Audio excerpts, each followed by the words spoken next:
what about all these political statements? Are these like mere political statements جو اس وقت چل رہی ہیں مولانا فضل الرحمان صاحب کی اور پی ٹی آئی کی, یا اس میں کوئی وزن بھی ہے, یا یہ کولیکٹیولی باہر نکل کے کوئی حکومت کو تھوڑا سا شیکی سچویشن میں لا سکتے ہیں؟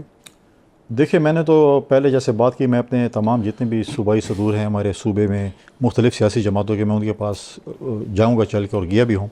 کیا مولانا صاحب کے پاس بھی جائیں گے؟ میں کل گیا ہوں اس کے پاس, اس کے بھائی کے پاس گیا ہوں, وہ صوبائی صدر ان کے بھائی سینٹر مولانا طور رحمان صاحب. میں ان کے کل آفس گیا ہوں, اس سے پہلے میں شیرپاؤ صاحب سے ملا ہوں. باقی بھی جماعتوں کے ساتھ میری ابھی پینڈنگ ہے, اے این پی کے ساتھ بھی, جماعت اسلامی کے ساتھ بھی باقی کہ ہم اپنے صوبے کا مقدمہ جو ہے مرکز کے ساتھ مل کر لڑیں. ہم مل کر صوبے کی طریقے کریں, سیاست ہر کسی کی اپنی اپنی ہے. جہاں تک اتحاد ہے پی ٹی آئی کا اور جے یو آئی کا, تو یہ سیاسی قیامت کی نشانی ہے مجھے لگ رہی ہے. اب دیکھتے ہیں. سیاسی قیامت کی نشانی لگ رہی ہے؟ اچھا. کیونکہ اب یہ دیکھنا پڑے گا کہ اب مولانا صاحب نے یہودیوں کو مسلمان قرار دینا ہے, اور انہوں نے جو بھی نام لیے, میں نہیں لینا چاہوں گا, ڈیزل کہا تھا, انہوں نے حضرت مولانا فضل الرحمان کہلوانا ہے. اب وہ کون سے آئین کے تناظر میں کون سی جگہ ہے یا کون سی کتاب میں چیز ہے, واٹ ایور. ہم یہ کہتے ہیں کہ پولیٹکس میں آپ اتنے بھی اپنے فاصلے نہ بڑھائیں کہ جیسے آج اب نہ چاہتے ہوئے بھی نہیں مل رہے. کوئی مطلب ہے کہ بہت سی بیک گراؤنڈ میں چیزیں ہیں.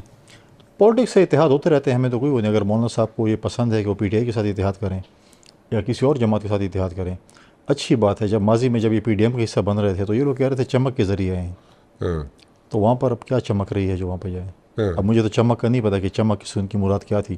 اگر ہمارے دوست بتا دیں کہ چمک سے کیا مراد تھی, تو آج اگر محمود خان جگزئی صاحب یا مولانا صاحب آپ کی طرف آ رہے ہیں تو کون سی چمک ہے؟ پہلے تو یہ لوگ کہہ رہے تھے نا کہ ان کی چمک کے ذریعے, تو آج مولانا محمود خان جگزئی صاحب کے پریزیڈنشیل کینڈیڈیٹ بن گئے. اب مولانا فضل الرحمان صاحب آپ کے اب نئے لیڈر ہوں گے, اگر اتحاد ہو گیا تو وہی لیڈ کریں گے. اگر کیوں کہہ رہے ہیں آپ کے خیال آپ کو ڈاؤٹس ہیں؟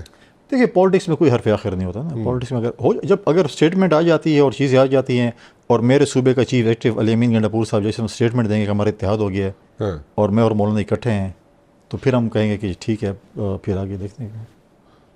بٹ یو ڈونٹ تھنک کوئی بڑا کوئی آپ کو یہاں پہ کوئی سچویشن بن سکتی ہے آپ لوگوں کے لیے؟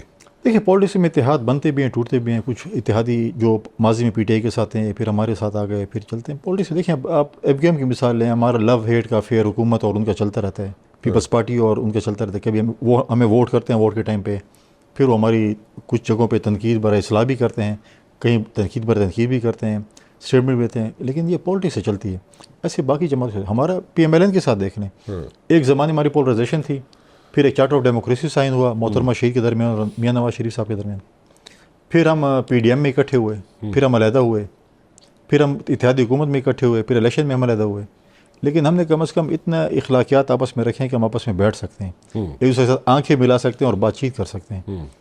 تو اگر مولانا صاحب اور پی ٹی آئی سمجھتے ہیں کہ ان کے اتحاد ان کے اپوزیشن میں بہتر ہے, تو ہم تو کوئی روکنے والے نہیں ہیں. ہم پریس کانفرنس کا انتظار کریں گے. وہ جو ایک بڑی کارڈیل قسم کے ریلیشنز ہوتے تھے بٹوین آصف زرداری صاحب اینڈ مولانا فضل الرحمان صاحب, وہ کہاں گیا؟ فضل آؤٹ ہو گیا کہیں؟ نہیں دیکھیں تعلقات تو ہے. میں کل مولانا طور رحمان صاحب کے پاس جو میرے علاقے کا ہے, میرے جمعیت علماء اسلام کا صوبائی صدر بھی ہے, ہمارے تعلقات ہیں. سیاست اپنی اپنی ہے, لیکن ہم ایک دوسرے کے پاس جاتے ہیں. اب یہ تو نہیں ہے کہ مولانا فضل الرحمان زرداری صاحب نے کوئی ایسے کوئی کہہ دیا کہ نہیں ہے. تعلقات دوستی ابھی بھی برقرار ہے. پولیٹکس انہوں نے اپنی جماعت ہی کرنی ہے, پریزیڈنٹ زرداری صاحب نے اپنی جماعت ہی کرنی ہے, تو ہر کسی نے اپنی جماعت کی پولیٹکس کرنی ہے, تو اس کو بھی دیکھنا. So that relationship is still intact. Zardari صاحب کو آپ کو دیکھیں کہ آپ کو پتہ ہے کہ پریزیڈنٹ زرداری صاحب دوستوں کے دوست ہیں. انہوں نے ہمیشہ ریکنسلیشن کی پولیٹکس کی ہے, انہوں نے ہمیشہ ڈائلاگس کی پولیٹکس کی ہے. جب ہم اپوزیشن میں بھی ہوتے تھے تو لاہور میں جب چودھری صاحبان اس وقت اکٹھے تھے, زرداری صاحب ان کے چودھری شہزاد کی پوچھنے کے لیے گئے, اور ضلعی صاحب اس وقت اسپیکر تھے, زرداری صاحب سے مل کے گھر گئے. تو ہمارا تعلق تو تمام جماعتوں کے ساتھ, اگر ہم اتحاد میں ہیں نہیں ہیں مخالف ہیں, لیکن ہمارے ایک ذاتی تعلق ہر کسی کے ساتھ رہے. ہم نے کبھی کسی کو نہیں کہا کہ اوے تمہارا میں یہ کر دوں گا, اوے تمہارا میں وہ کر دوں گا. ہمارے تعلقات تو رہے ہیں. عبدالغفور حیدری صاحب جو ہیں وہ جا کے مل کے آئے تھے زرداری صاحب سے. Why? What happened in that meeting? ملاقات میں کوئی پابندی ہے؟ زرداری صاحب کوئی پیپلز پارٹی کے پریزیڈنٹ نہیں, پورے پاکستان کے پریزیڈنٹ ہیں, ہر جماعت کے صدر ہیں, آ سکتے ہیں, مل سکتے ہیں, بات چیت بھی ہو سکتی ہے. غفور حیدری صاحب جب اس کا سینٹ کا جب الیکشن تھا، ضمنی الیکشن تھا، جس میں گیلانی صاحب بھی لڑ رہے تھے، غفور حیدری صاحب بھی لڑ رہے تھے، کی سیٹ بھی خالی ہوئی تھی، بلوچستان میں ہم نے ان کو ووٹ کیا اور ادھر مرکز میں انہوں نے ہمیں ووٹ کیا، پھر سینٹ کے الیکشن میں بھی یہی کچھ ہوا، چیئرمین سینٹ کے الیکشن میں. تو ہماری تو بات چیت ہوتی ہے اور ہم ایک دوسرے کے ساتھ سپورٹ کرتے رہتے ہیں، اس میں تو کوئی دو رائے نہیں ہے کہ آپ کہہ کہ بس ہم بندوق اٹھا لیں. میں تو نہیں کہہ رہا بندوق اٹھا لیں، لیکن تسی کہہ دو کہ بڑا وہ ہو گیا ہے کہ کیوں غفور حیدری صاحب پریزیڈنسی آ گئے نہیں. نہیں میں تو نہیں کہہ رہا، میں تو پوچھ رہا ہویا کی اتنے. اچھی گفتگو ہوئی، اچھا اچھی. انہیں نہ کہنا کہ اتنے ٹی بریک کرا کے بھیج دیتا، ملن آئے سن مبارکباد دینے. جب سیاسی لوگ بیٹھتے ہیں تو سیاسی بات چیت ہوتی ہے. اے نہ کہنا نا، کوئی ہوئی تو ہوئی گی نا گل. دیکھیں چائے بالکل، تو اب جو بھی آپ کے پاس آئے چائے کھانا تو آپ پیش کریں گے.